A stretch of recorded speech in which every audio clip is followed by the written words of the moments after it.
Ministère Bethesda. Ministère Bethesda. Ministère Bethesda. Je prie que le Seigneur fasse tomber les chaînes de quelqu'un ce matin.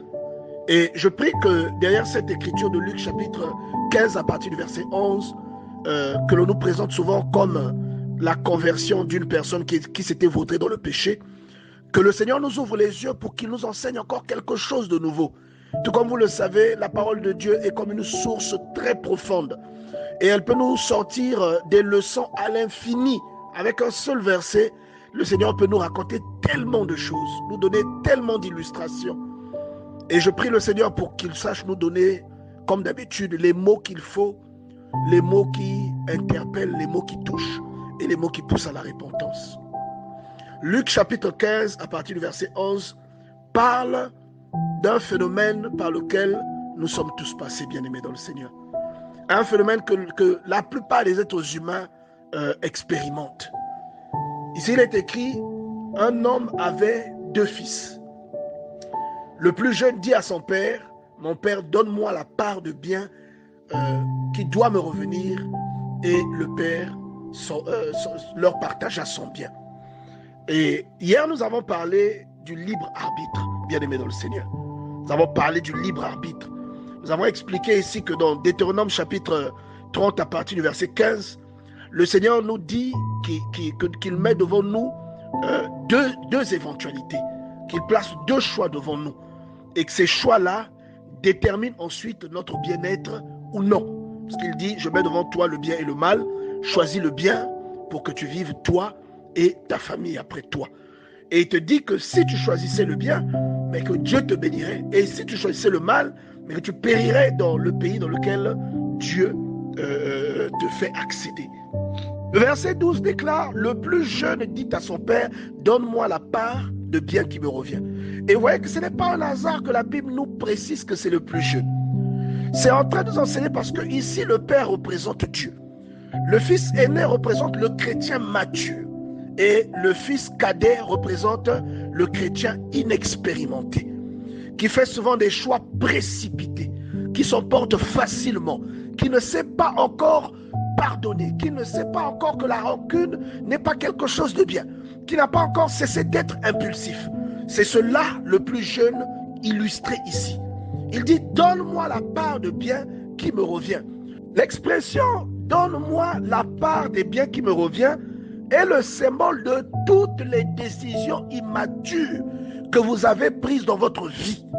Je répète, l'expression ou le terme « donne-moi la part de bien qui me revient » est le symbole de toutes les mauvaises décisions que vous avez prises dans votre vie et que vous avez regrettées plus tard, ou que vous ne regrettez pas encore, mais que vous regretterez plus tard.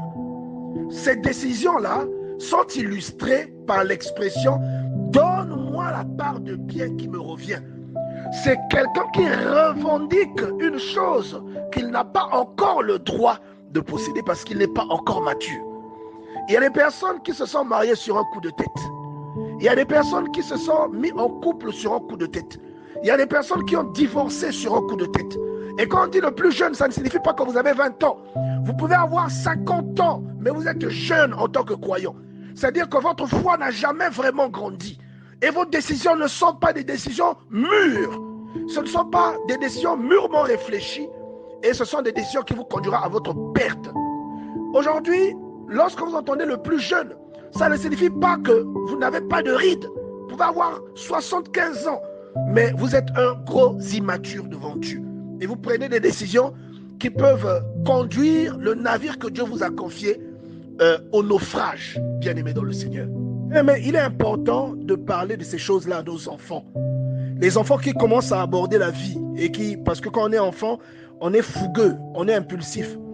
Sachez qu'il y a des choses que vous vivez aujourd'hui qui sont étroitement liées à des décisions que vous avez prises hier. Il y a des décisions que vous avez prises hier, des chemins que vous avez empruntés qui ont fait que vous n'aurez jamais un travail décent dans votre vie, quels que soient les efforts que vous ferez.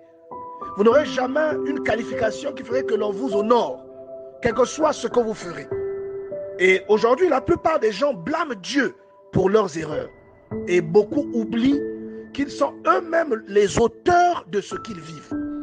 Aujourd'hui, vous êtes en train de construire votre demain. Ce que vous faites aujourd'hui, c'est une manière de construire ce que vous serez demain. Enseignez ceci à vos enfants. Il y a des personnes qui sont stériles aujourd'hui à cause de ce qu'elles ont fait hier. Il y a des personnes qui ne sont pas mariées, qui ont fini vieilles filles ou célibataires endurcis à cause de certaines décisions qu'ils ont prises hier. Vous voyez, il y a des gens qui ont utilisé des aphrodisiaques qui font qu'aujourd'hui, ils sont impuissants sexuellement. Il y a des personnes qui ont fait des avortements qui font qu'aujourd'hui, ils ne peuvent plus avoir d'enfants. Ce n'était pas la vie que Dieu avait prévue pour vous. C'est une vie que vous avez vous-même appelée à vous. Parce que vous êtes sorti de sa volonté parfaite. Vous avez suivi votre propre voie. Vous savez, le diable aussi parle. Hein? Lorsque vous écoutez un mauvais conseil, c'est la voix du diable. Lorsque vous imitez quelqu'un qui est mauvais, c'est la voix du diable. Que vous êtes encouragé à sortir, on vous dit prenez votre part, sortez avec le mari d'un tel, prenez votre part. C'est la voix du diable que vous écoutez. Vous avez écouté la voix du diable et cela vous a introduit dans un autre circuit, dans un circuit parallèle qui n'est pas celui que Dieu avait prévu pour vous au départ. Et aujourd'hui, très peu ont le courage de reconnaître que c'est de leur faute. Beaucoup blâment Dieu à tort. Il y a beaucoup de personnes qui sont aigries dans leurs prières, qui font des prières à Dieu. En fait, ce sont des menaces qu'ils font à Dieu. Vous voyez, il y a des gens qui pensent que Dieu ne les aime pas simplement parce que les autres ont ce qu'eux, ils n'ont pas. Mais ils oublient que eux, pendant que les autres semaient ce qu'ils ont obtenu aujourd'hui, eux prenaient une direction opposée. Ils oublient que pendant que les autres obéissaient à leurs parents, eux n'obéissaient pas aux leurs. Vous voyez, vous choisissez une voie qui peut déterminer négativement votre futur. Dites-le à vos enfants. Dieu a été clair, il dit, je mets devant toi le bien et le mal. Deutéronome chapitre 30, verset 15. Et il te fait une suggestion. Choisis le bien. Oui, il te fait la suggestion, il dit, choisis le bien. Mais le choix, ce n'est pas Dieu qui le fait à ta place. C'est toi qui fais ce choix. Il dit, choisis le bien pour que tu sois heureux. Et il te précise aussi ce qui t'arrivera si tu choisis le mal. Il dit, tu périras. Vous voyez, c'est quelque chose vraiment que nous devons vraiment inculquer à nos enfants. Cette histoire de l'enfant prodigue. Vous voyez, cette histoire de l'enfant prodigue. Chaque fois que vous faites quelque chose de mal, vous vous retrouvez loin de Dieu. Mais vous êtes toujours là où vous vivez. Mais émotionnellement, vous êtes loin de Dieu. Spirituellement, vous êtes loin de Dieu. Vous comprenez? Il y a des personnes qui se plaignent de l'infidélité de leur mari ou de leur femme, qui font des programmes de prière, qui vont aller voir des pasteurs redoutables, mais qui sont malheureux, qui se plaignent que leurs femmes n'ont pas de conscience ou que leurs maris sont impudiques. Mais pourtant, depuis le début, il y avait des signes avant-coureurs. Le type était déjà infidèle. Et parfois, au moment où vous l'avez rencontré, il trompait sa femme avec vous. Aujourd'hui, il est avec vous, vous êtes surpris qu'il vous trompe avec quelqu'un qui est dehors. Vous voyez, on ne fait que récolter en fait selon le choix que nous avons fait dans notre vie. Bien aimé, expliquez bien à vos enfants qu'aujourd'hui, avec la sexualité juvénile, surtout avec les programmes télé que vous laissez regarder vos enfants, avec ces programmes-là, il y a ce qu'on appelle un aiguillon mental qui va inciter l'enfant à la curiosité sexuelle. Et une fois que cette page-là est franchie, vous allez vivre avec l'éventualité d'accueillir votre enfant avec une grossesse indésirée, une grossesse juvénile. Et si vous êtes quelqu'un qui vit selon le regard des autres, vous irez faire avorter votre enfant. Et cela pourra avoir des conséquences sur la vie de votre enfant. Vous devez faire très attention à bien encadrer. Soyez dur et sévère avec vos enfants pour leur montrer bien que ce qu'ils font aujourd'hui est lié à ce qu'ils seront demain. Vous voyez, tout comme l'enfant prodigue qui a pris ce qui lui appartenait et qui est allé dans un pays lointain et la famine a sévi dans ce pays. Là, c'est quand les conséquences commencent à surgir et à dominer sur la voie que vous avez empruntée. Et que vous ne voyez plus la main de Dieu. Vous êtes incapable de voir la main de Dieu bien-aimé dans le Seigneur dans votre aventure. Ce que vous allez remarquer à partir du verset 12, c'est que le Seigneur ou le Père ne s'interpose pas. Et vous voyez que hier, nous avons parlé des suggestions. Nous avons dit que lorsque une personne aspire à quelque chose, Dieu agit, comme dans Deutéronome chapitre 30, verset 15, où il lui dit « Choisis le bien ». Il lui fait une suggestion. Et je tenais à préciser que la suggestion que Dieu fait dans ce genre de cas n'est pas une suggestion orale. cela, la Bible nous apprend que Dieu parle tantôt d'une manière, tantôt d'une autre. Et la suggestion souvent qui vient te conseiller ou te pousser vers le choix que Dieu te recommande est parfois un événement. Il y a des suggestions qui viennent dans votre vie, ce sont des événements. Vous pouvez marcher dans la rue, vous voyez deux personnes se chamailler, cela vous enseigne. Vous pouvez marcher dans la rue, vous voyez un accident, cela vous enseigne. C'est une suggestion que Dieu vous donne pour vous aider à faire les choix qui apporteront la bénédiction dans votre vie. Et vous pouvez remarquer une lourdeur. Vous voulez sortir, mais vous remarquez une lourdeur. C'est une suggestion que Dieu peut vous faire parce que vous avez une lourdeur. Vous pouvez être quelqu'un de paresseux. Vous ne cherchez pas le travail alors que vous êtes au chômage. Mais tout à coup, il y a quelque chose qui vous dit, mais pourquoi je suis comme ça? Pourquoi je ne me lève pas pour chercher? Ça aussi, c'est une suggestion. C'est pour vous dire que Dieu ne veut pas que vous demeuriez dans la position dans laquelle vous êtes. Il va falloir que vous vous leviez. Mais vous avez le libre arbitre, vous avez le choix d'aller dans la direction que vous suggère cette pensée ou de rester dans la procrastination qui vous a caractérisé jusqu'à ce jour. En fait, cette histoire illustre des personnes qui sont connectées à Dieu, qui sont introduites dans le monde, qui travaillent pour le Seigneur. Vous remarquez plus loin que l'aîné, au retour de son frère, l'aîné était au champ. Il travaillait pour son père. C'est celui qui travaille pour le Seigneur. Ça ne veut pas dire que c'est quelqu'un qui prêche ou qui fait des miracles. Mais c'est quelqu'un qui, dans sa vie de tous les jours, se conduit de façon à être un agent publicitaire du royaume. Ce n'est pas un prédicateur, ce n'est pas un prophète. Mais dans sa conduite, il représente le ciel. Et dans sa conduite, il donne envie aux gens d'aller vers le Père. Mais le plus jeune, c'est l'inexpérimenté qui foule aux pieds les principes divins et qui va dans le monde avec toute la richesse que le Seigneur lui a promis dans le livre d'Éphésiens chapitre 1 verset 3. Vous voyez? Donc le plus jeune, c'est celui-là qui va braquer la divinité que Dieu a placée en lui. Au verset 13, on nous dit, peu de jours après, le plus jeune fils ayant tout ramassé partit pour un pays éloigné. Le pays éloigné, c'est l'atmosphère dans laquelle tu te retrouves lorsque tu as pris une mauvaise décision. Tu peux toujours être, si tu vis par exemple à Johannesburg, tu peux toujours être à Johannesburg et Dieu t'accompagne pendant que tu es à Johannesburg. Mais une décision peut faire que tout en étant à Johannesburg, que tu te retrouves à des milliards de kilomètres de là où Dieu se situe ou de là où Dieu avait sa communion avec toi. Donc lorsque vous entendez qu'il alla dans un pays éloigné, c'est lorsque vous prenez une décision qui vous éloigne de Dieu. Une décision qui vous projette quelque part où vraiment vous perdez tout ce que vous aviez dans votre vie, tout ce qui faisait le bonheur de votre vie, tout ce qui faisait la fierté de Dieu lorsqu'il vous regardait. Toutes les décisions, la décision de prendre une copine à l'extérieur alors que vous avez une femme, est une décision qui vous jette loin dans un pays très éloigné. Vous voyez, la décision de faire un fétiche pour qu'un homme vous aime, la décision d'aller coucher avec un homme alors que vous n'êtes pas marié, ce sont des décisions qui vous éloignent de Dieu et qui vous envoient dans un pays lointain, quoique vous n'avez pas déménagé. C'est quelque chose que nous devons comprendre. C'est pourquoi il y a certaines décisions que vous prenez, vous allez remarquer qu'il y a des grâces que vous aviez que vous n'expérimentez plus. Vous allez remarquer même qu'il y a parfois un don que vous aviez, même un don de rêve, et que vous faites de moins en moins de rêves. Parce que ce don-là, quoique Dieu ne retire jamais les dons, mais ce don-là rétrécit, il est affamé. Il ne peut plus s'illustrer comme il s'illustrait, vous voyez. Donc, nous devons bien comprendre ces éléments. Et lorsque vous commencez à expérimenter cela, sachez que vous êtes entré dans ce qu'on appelle la volonté permissive de Dieu.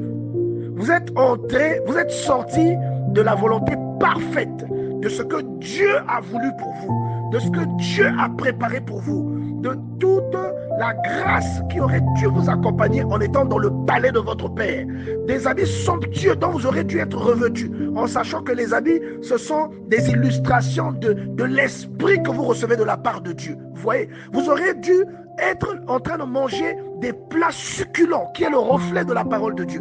toutes ces choses vous sont privées parce que vous êtes sortis de ce qu'on appelle la volonté parfaite de Dieu.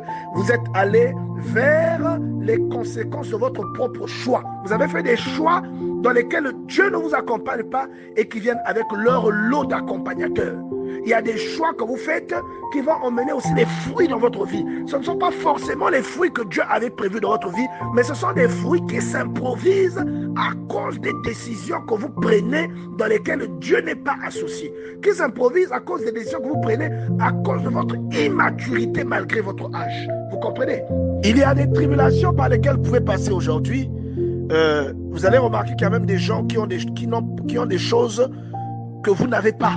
Mais vous êtes plus heureux que ces personnes-là. Vous voyez, il y a des tribulations, des difficultés que vous pouvez rencontrer. Cela ne signifie pas que vous êtes hors de la volonté de Dieu. Pourquoi? Vous le reconnaîtrez comment? Parce que malgré ces tribulations, votre joie est toujours là. Malgré ces tribulations, vous êtes toujours heureux. Vous voyez, Joseph avait été vendu par ses frères. Et ce qu'il avait vécu était terrible. Mais Joseph ne s'est pas laissé aller à se morfondre. Joseph a continué de briller de mille feux. Même lorsqu'il s'est retrouvé en prison, il était toujours dynamique. Donc vous voyez qu'il avait toujours sa joie. On n'avait pas réussi à lui voler sa joie. Vous comprenez? Mais il y a des personnes telles que Judas Iscariote qui, après avoir fait ce qu'il a fait, est allé se pendre. Vous voyez que dans ce que vous vivez, si vous avez des remords ou si vous n'êtes pas heureux, vous devez apprendre à distinguer entre une épreuve et une malédiction. L'épreuve, c'est Dieu qui permet qu'elle vous atteigne. Mais votre joie et votre foi ne sont pas touchés. Mais une malédiction, c'est la conséquence d'un choix que vous faites. Et elle vous vole votre joie. Et vous devenez quelqu'un de misérable. Bien-aimé, j'aimerais dire à quelqu'un que si vous êtes dans cette situation, pensez à votre Dieu. Il n'est pas trop tard. La Bible déclare au verset 17, étant rentré en lui-même, il se dit, combien de mercenaires, c'est-à-dire de serviteurs, chez mon Père ont du pain en abondance et moi je meurs de faim. Si vous êtes dans une telle situation, bien-aimé, il n'est pas trop tard. Repartez auprès de votre Père. Repensez à votre Père. Il ne vous rejettera pas. Repartez vers le Seigneur. Repartez en arrière. Demandez pardon à Dieu. Demandez pardon aux personnes qui sont impliquées dans votre décision et qui ont été affectées par les décisions que vous avez prises, qui ont été affectées négativement. Repartez auprès de Dieu. Et vous verrez que ce que vous vivez aujourd'hui sera transformé en un témoignage plutôt que d'être une source de graissement de dents et de larmes. Nous avons aujourd'hui des frères et sœurs qui mènent une vie, même s'ils vont à l'église, mais ils habitent dans le pays lointain là dont on nous parle, dans Luc chapitre 15, à partir du verset 13. Il y a beaucoup de frères parmi nous qui vivent dans ce pays. Ils vont à l'église, ils prient, ils parlent à Dieu, mais ils habitent dans ce pays à cause d'une décision qu'ils ont prise. Vous voyez, à cause d'une mauvaise décision, cette décision a complètement déformé leur vie. Cette décision, la décision que le plus jeune fils a faite, vous allez remarquer qu'elle va emmener dans sa vie des choses que Dieu n'avait jamais établies dans sa vie. Elle va emmener dans sa vie le règne de la pauvreté que Dieu n'avait jamais prévu pour lui. Elle va emmener une espèce d'indigence qu'il n'aurait jamais dû vivre. Chaque décision que vous prenez aura son lot de conséquences. Tant que vous êtes quelqu'un de lié à Dieu, vous pouvez être sûr que Dieu conduira et orientera vos pas. Vous voyez, il influencera fortement les décisions que vous prendrez. Ce sera à vous de prendre ces décisions, mais Dieu vous en fera la suggestion. Vous comprenez? Dieu vous en fera la suggestion. Et aujourd'hui, il y a des personnes qui sentent une inspiration monter dans le cœur de vouloir faire. Ne sous-estimez pas cette suggestion si vous êtes dans le Seigneur. Mais si vous analysez cette suggestion et que vous voyez qu'il y a des désaccords entre la suggestion, entre la situation, avec la parole de Dieu. C'est-à-dire quand vous comparez la situation avec la parole de Dieu, vous voyez un désaccord. Faites attention à cette direction que vous allez emprunter, bien-aimés dans le Seigneur. Il y a des personnes mariées qui mènent une vie malheureuse, alors qu'il y a d'autres personnes qui cherchent le mariage. Le problème ne vient pas du fait que ces personnes-là sont mariées, mais qu'elles sont mariées à la mauvaise personne. Vous comprenez? Il y a des personnes riches qui sont malheureuses parce que elles sont riches, certes, mais parfois l'origine de cette richesse-là travaille leur conscience. Vous voyez?